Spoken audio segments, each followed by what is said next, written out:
Assalomu alaykum, sog' salomatsizlar do'stlar. Ey, tuxum yog'i.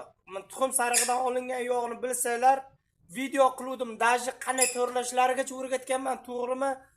O, negativlar, ko'zlaring buqraymay, g'ilay bo'lib qolgurlar. Bu narsani ming yillar buyon ota-bobolarimiz tayyorlab ishlatadi. Oq dog'mi, qichima bo'lasanmi, gumoroymi, beling oyog'ing og'riydimi? Bu zo'r narsa, noto'g'ri yozib tashavermaylar. Mana hozir men bor-ku, mana kommentlarni o'qing. Qo'yib chiqqanman. Buni xalq foydasini yozgan, men emas, xalq. Daji bor-ku, ba'zi bir kasalliklarga davo ekan bu, ko'p kasalliklarga. Men 3-4 tasini aytibman bor yo'g'i.